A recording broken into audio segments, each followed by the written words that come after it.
palestra. Então, nós somos espíritas. Uns fazem mais, outros fazem menos do que a doutrina nos fala. Ponto. Uns são melhor terra, outros são um pouquinho pedregulho, mas todos nós somos espíritas.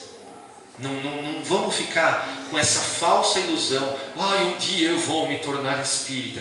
Não, senão a gente atrasa o nosso desenvolvimento. A gente atrasa a nossa reforma íntima. A gente já tem que falar, eu sou espírita, estou fazendo pouco, mas estou fazendo o que eu consigo. Pronto, parabéns. Então, se todos nós aqui somos espíritas, pena de morte para nós não existe. Certo?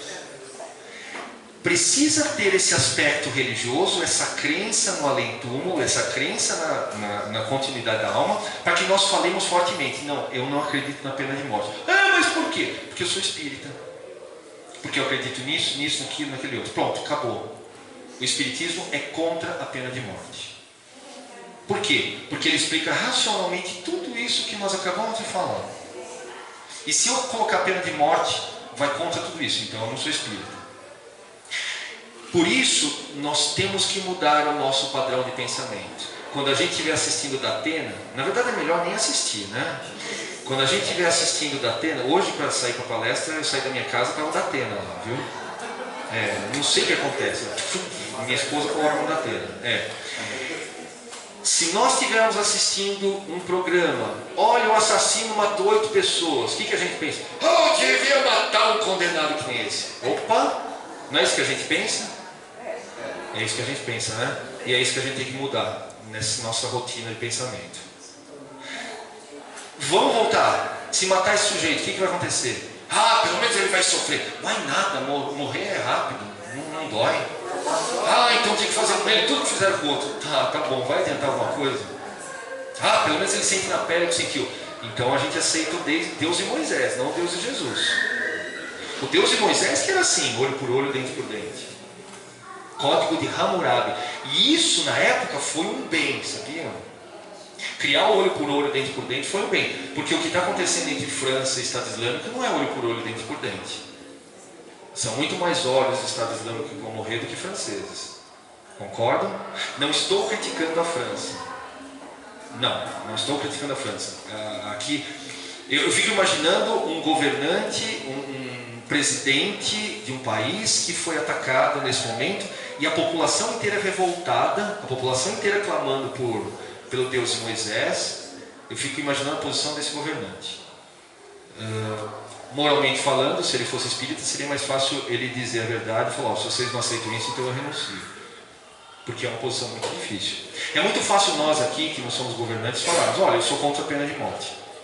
Mas é muito difícil uma multidão inteira gritando por morte e a gente fala: olha, não aceita a pena de morte. Opa! Não são todos que professam a mesma religião, certo? Tudo bem? Mas nós espíritas, vamos falar de nós, a gente pode mudar quem nós somos. E ainda é difícil, né? Então nós espíritas, quando começarmos a ver uma cena que não nos agrada na TV, de alguém que roubou, de alguém que matou, de alguém que é mal, mas está se dando bem, o que nós devemos fazer? Simplesmente orar por essa pessoa. Simplesmente não nos ligar naquele mal, simplesmente sermos quem somos. Não desejar o mal. Tomara que ele morra. Não, a gente já sabe. Se ele morrer, o que ele vai fazer? Vai desencarnar, vai ficar igual e tudo mais. Vamos sempre colocar esse roteiro na nossa mente. Não podemos vibrar pelo mal. Não podemos vibrar pelo mal, porque isso não vai resolver nada e vai nos deixar mal. Tá certo? Bom, se todo mundo concorda com isso, vamos ler a questão 760 do Livro dos Espíritos. Olha só. A pena de morte desaparecerá um dia da legislação humana? O que vocês acham? Gente, este um dia é um dia dos espíritos, não é um dia nosso. Tá? Nós somos muito ansiosos. Ainda mais com esse negócio de internet, WhatsApp e tudo mais, a gente é mais ansioso ainda, né? É um dia para os espíritos. Os espíritos pensam para amanhã, gente? Não, né? Tá? Então, o que os espíritos dizem? desaparecerá incontestavelmente. Eu cortei uns trechos do texto, né? Eu peguei o que é o principal. A pena de morte vai desaparecer do planeta? Sim, vai desaparecer. Ninguém vai mais matar porque fulano matou. Não estou falando que a pessoa vai ficar impune diante dos crimes. Existem outros modos de correção que não a impingir a pena de morte. Tá certo? Outra. Os homens não serão mais julgados pelos homens.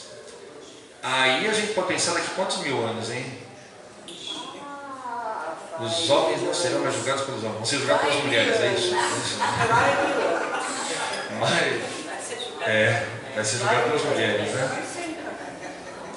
Olha, vai haver um dia em que não haverá mais necessidade de tribunais aqui na Terra. Não haverá mais necessidade de tribunais, por quê? Porque os próprios errantes, né, os seres que errarem, vão entender o erro e vão tentar se corrigir. Mas isso vai acontecer daqui a muito, muito, muito tempo. Tá? Mas já é um motivo de esperança para nós ou não? Será quando o planeta for um planeta já de regeneração, quando nós estivermos já em evolução. O dólar está alto, a gente tem que se desesperar com isso? Não, um dia o dólar vai baixar também. Depois que a gente Como é que é? É verdade. Não, a volta dele para sempre, com certeza. Gente, e aí eu estou colocando, né? Tá no próprio livro dos Espíritos. Essa época está muito longe de vós, né?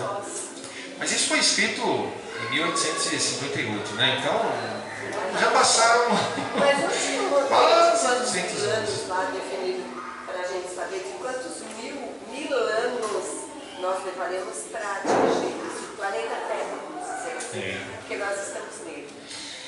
Olha, eu vou assim, previsões. Eu não gosto de fofocas espíritas, né? Porque quem faz fofocas espíritas normalmente busca umas fontes. Não tem previsão, né? Não. Mas eu vou dizer uma coisa: se nós conseguirmos colocar dentro de nós essa não crítica, esse não ódio, se nós conseguirmos colocar dentro de nós cada vez mais o amor, até por aqueles que fazem o mal, nós vamos nos libertar antes, nós vamos nos sentir assim, libertos dos nossos pecados, né? Estou usando uma palavra antiga, dos nossos próprios erros. Então, assim, esperar que a sociedade como um todo se modifique é complicado, né? Nós é que vamos trabalhando, né? Tem a 738. Eu troquei a ordem porque isso aqui interessa. Isso aqui vai responder um pouco o que você perguntou aquela hora, né? Durante a vida, o homem relaciona tudo a seu corpo, mas após a morte pensa de outra maneira. Gente, é claro que nós acabamos pensando mais no corpo. É claro, não tem jeito. Eu lembro que quando eu fiz o curso de expositor, a primeira palestra que eu tive que fazer chamava-se Caridade Material e Caridade Moral. Eu fiz a palestra na sala de aula. Daí o professor falou: tá bom, beleza, fez a palestra, vou te fazer uma pergunta, uma só. O que é mais importante, a caridade material ou a caridade moral? E eu lembro que eu fiquei todo assim, falei: eu sei essa resposta, né? Eu falei: professor, caridade moral muito mais importante, é com a caridade moral que a gente aprende a amar, e aprende isso, aprende aquilo, aquele outro. E falei, pensei: pronto, agora ele vai me dar os parabéns, né? Ele olhou para mim assim e falou: você tomou café hoje? Tomei. Almoçou bem? Eu almocei. Está com as necessidades fisiológicas, está com banho tomado, tudo feito? Falei: tô. Bom, então, nesse momento, você tem mais é que aprender moralmente. Nesse momento, você tem mais é que estudar. Mas vai chegar para alguém que não está com a barriga cheia, que está sem comer a tempos, que está sujo, que está pela rua, chega lá com o Evangelho de Kardec aberto: olha, o Evangelho segundo o Espiritismo, né? O que essa pessoa vai fazer? Vai mastigar o Evangelho, né? Vai falar: eu não como livro. Eu não como livro. Vai falar: eu não como livro. as duas caridades são importantes, cada uma a seu tempo. Por isso que os trabalhos espirituais, eles buscam os dois lados. Existe o trabalho da sopa, que todo mundo já ouviu falar. Distribui-se sopa para se distribuir o Evangelho, saciando aquela dor do estômago, da falta de alimento. Logo em seguida vem o saciar da dor da alma, né? É isso? Então, é claro que nós aqui, enquanto encarnados, nós temos que pensar no corpo. Está na nossa consciência pensar no corpo. É uma lei de conservação. Nós, na medida em que ficamos sujeitos à morte, nós nos defendemos disso. É instantâneo e instintivo em nós, graças a Deus, porque assim nós mantemos a nossa integridade. Ninguém fica por aí, deixa eu cortar meu braço hoje. Ah, que legal, olha só. Não, ninguém se maltrata, a não ser que tenha algum distúrbio. Então, está na lei divina? Tá. Nós acabamos pensando muito mais no nosso corpo quando estamos encarnados? Sim, ele ocupa grande parte das nossas preocupações. Agora, é importante que nós coloquemos na mente que, como espíritos, nós vamos pensar bem diferente. Tá? Então vamos lá. Olha o que eles colocam. Que os corpos, eles são disfarces. Eles são uniformes que a gente utiliza aqui no mundo. E o mais interessante, um exército, nós somos parecidos com um exército. Tá? Durante a guerra, a gente vê os nossos uniformes estragados, os nossos corpos estragados, tá? Ou até rotos ou perdidos. Durante a guerra nós vemos até o nosso corpo morto, mas o nosso corpo é o nosso uniforme. O general tem mais cuidado com os soldados do que com as vestes. Ele está fazendo uma analogia. É como se o corpo fosse o espírito e as vestes fossem o corpo. Na guerra, a gente vai estragar as vestes? Vai. Mas o general está muito mais assim, de olho no nosso corpo, no nosso espírito. Tá? Então no mundo nós vamos sofrer vez ou outra.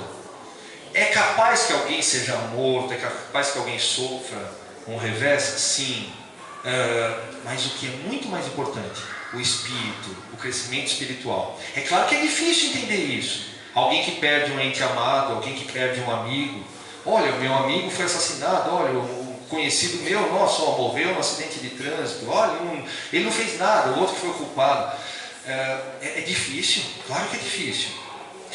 Agora, lembrando que o mais importante é o espírito e que essa vivência no corpo é um pedacinho muito pequenininho do que nós somos, aí vai ficar um pouco mais fácil.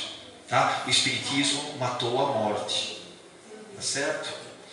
Isso também é um alento para aqueles que morreram nessas catástrofes. Por exemplo, os mortos de Mariana. Alguém morreu ali por acaso? Ih, esse cara veio para o plano espiritual, olha, não era para vir, desculpa, vamos tentar fazer você voltar? Será que aconteceu isso? Jamais, né? Jamais. Ah, então Deus programou um cara para matar aquele ser. Será que Deus programa alguém para matar? Também não. Deus sabe quem tem a tendência de matar e fica incentivando até o último instante que aquela pessoa desista disso.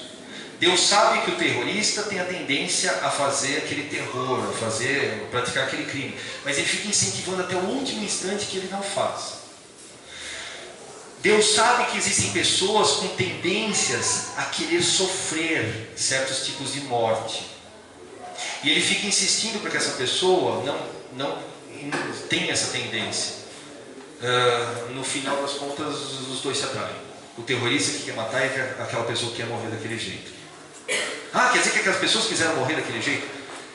Inconscientemente, sem perceber, elas já estavam planejando um gênero de morte desse tipo aqui. É claro que é muito perigoso eu falar isso, porque isso pode causar grandes dores, né? Quer dizer que meu irmão morreu assassinado e ele é culpado por isso? Não. Às vezes ele escolhe esse gênero de morte para aprendizado. Tá certo? Mas uma coisa... Antes de chegar aqui. Até o último instante poderia... Vezes, não todos, né? Cada caso é um caso, a gente não Sim, faz todos. Mas muitos é isso mesmo, escolheu a morte exatamente por isso. Sim. Poderia ter mudado no meio do caminho? Poderia. Nós poderíamos ter mudado muita coisa na nossa vida? Poderia. Mas o que eu quero trazer aqui é que as vestes podem estragar. O importante são os soldados. A gente dá muito graças a Deus, a gente dá muito valor à vida, né? Agora, a vida para Deus é só um pequenino capítulo.